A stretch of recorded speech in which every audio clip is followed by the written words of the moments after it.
Yes, people, what are you saying? We're back again with Purewass, episode 12, and I'm here today with Lea Kay. If you want to just introduce your socials. Hello, hi guys, I am Lea Kay and you can find me on Instagram, Facebook, it's Lea Kay Official. Alright, so we'll get straight into it. Question 1, tell us a little bit about yourself, kind of what you're doing from the day to day. What I do mainly, or what I used to do mainly, was actually I did music teaching for a living, and then on the side it's always been music. So now I'm getting more and more into that and focusing down my vision. So So now just doing music instead of teaching it? Absolutely. Okay, so that was a day job then, was it, essentially? Yes. So like a Monday to Friday, 9 to 5? I mean, yeah, less structured. You know, creatives usually are not so structured. Yeah, that's true. So tell us a little bit about where you're from. I'm from Poland. Okay, yeah. And I came to England 8 years ago to do my music degree in Guildhall, which was really fun. Yeah, Guildhall School of Music and Drama. Okay, yeah. Doing what? What degree?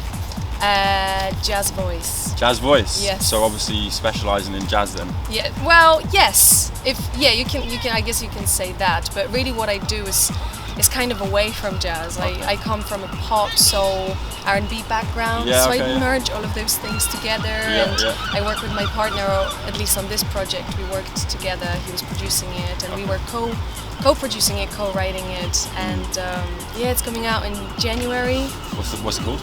It's the first single is called Movin'.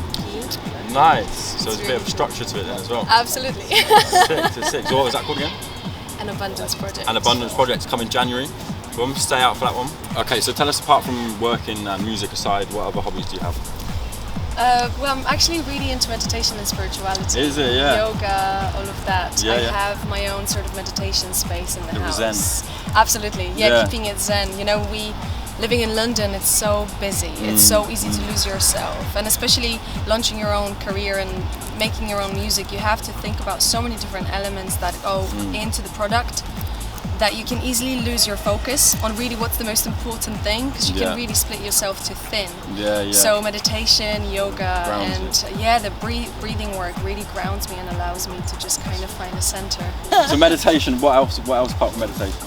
What else apart in terms just of kind hobbies? of socialising, anything? See. Obviously not much to do now, but not much to do now. But what I really adore doing in my in the evenings is just having friends over. My house is always open to people, and I love cooking for people. It's something so wonderful about having your friends close. So you're a bit of a chef as well then? I guess so. I wouldn't call myself That's so funny, we said that in the last one. Dear, do you know what? If any of my friends saw this, they'd be like, not really. But I love cooking. It's more the heart for it. And everyone coming around the table together. Absolutely. Fair play. So tell us a little bit, going into the musical kind of side of things now, tell us a little bit about your inspirations. Where do they come from? Where do they come from? I think there is quite a little bit of my heritage in my music, in the sense that being Polish, there is so much beautiful, poetic writing in my culture, in music. There is a lot of poets that write the lyrics in Poland, and I just love almost the sort of sage, wise messages within the lyrics and within the music. I love using that, and I think that's my Polish heritage in the music. So that's one big influence then. I think so. Yes, I like to be a little bit philosophical and a little bit what's life about, Right. in my lyrics, and I think that's the Polish kind of heritage in that sense. But when it comes to music, I think the main influences in recent years have been the London music scene. People like Tom Misch, people like Rosie Lowe, Mary Dahlstrom. There was actually, what I love about American music is also like Lauryn Hill and India Arie, those people. Definitely, Fugees and all that. Gorgeous. They were banging. Oh yeah, absolutely. They were banging, fair play.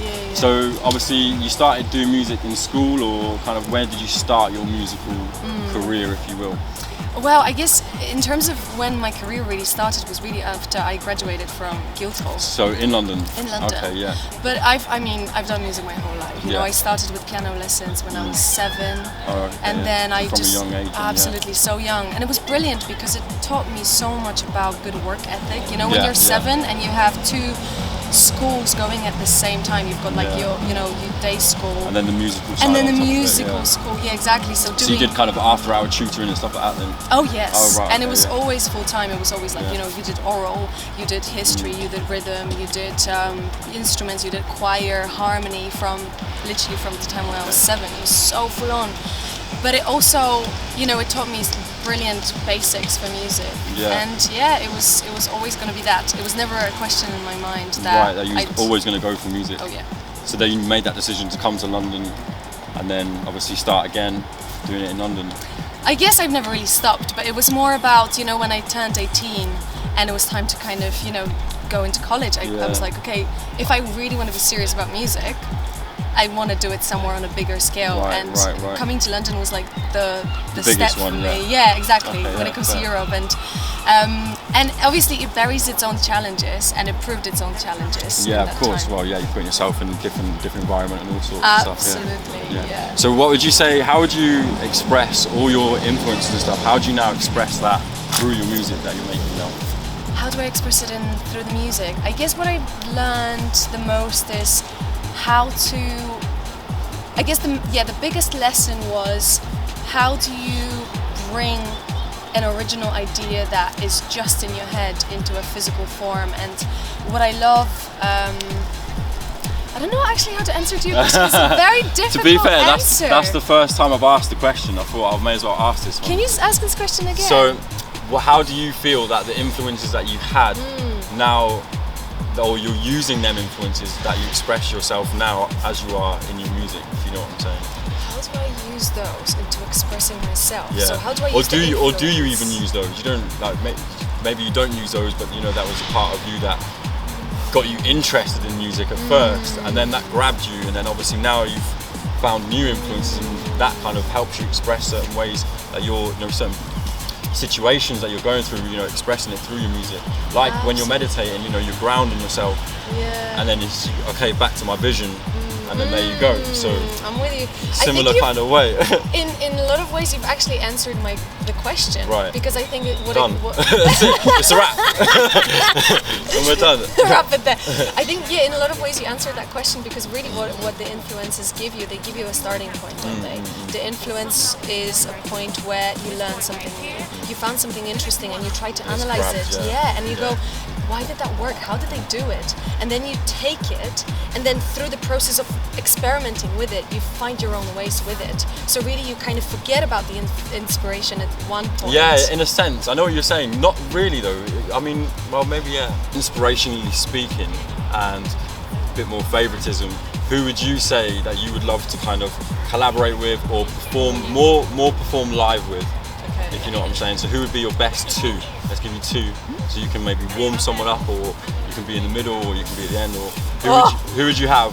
Okay, and there is no boundaries, and no, I go wild. anyone. Okay, anyone. well, I did speak a lot about the British scene. Yeah. But if I was to go wild, it would be Alicia Keys. Alicia Keys, yeah. Man, I love the woman for how beautiful her spirit is. Yeah. She's very humble in how amazing she is. There is so much. She had a lot of problems, didn't she? I think with like self-conscious problems and stuff like that when she was releasing and stuff like that. I think. Do you know what? I don't even know. Isn't I that saw just it. all us? I know. I know. I genuinely think that's all of us. We all go through that. I think she struggled a bit. I don't know.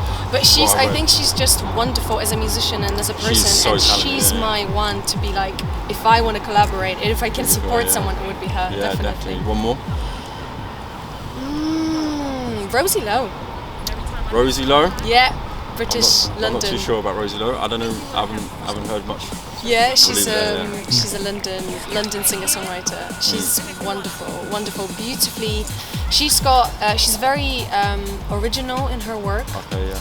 And she works with very good musicians on the London music scene. And I think it's her creativity combined with with obviously her vision and her talent, but also combined with the talent of the musicians on the London scene. Yeah.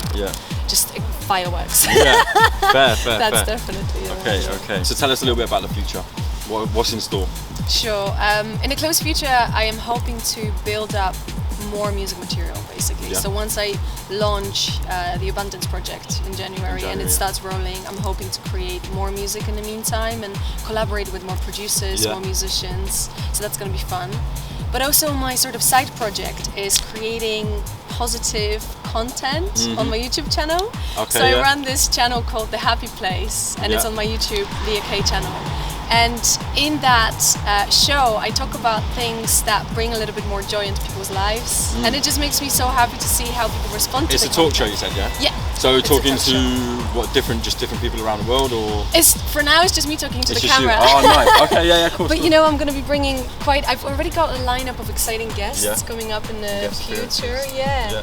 And it's like a really sort of, it's a full, almost like a whole circle fulfilling experience, because I get so many beautiful responses from the audience saying that they find so much, spreading that positivity. Exactly.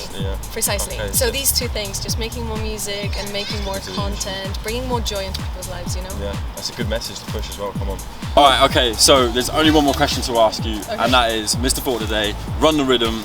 Okay, so do women like men sweating? How do I answer to that? I don't have an answer to that. It's like, well, first of all, let's not generalize. Let's put it there. All right, okay.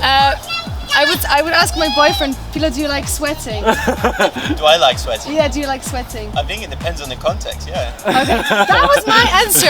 It depends on the context, so it depends on the context there. Well, do you know what, actually? There was one answer I could give you. Go on. Right?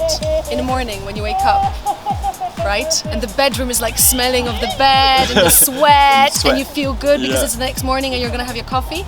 That's the nice sweat in the morning. That's acceptable sweat. Absolutely. There you go. You heard it here first. That is it. That is it. Episode 12, all wrapped up. Thank you so much for coming. Thank you. Boom. It's a wrap. Thank you.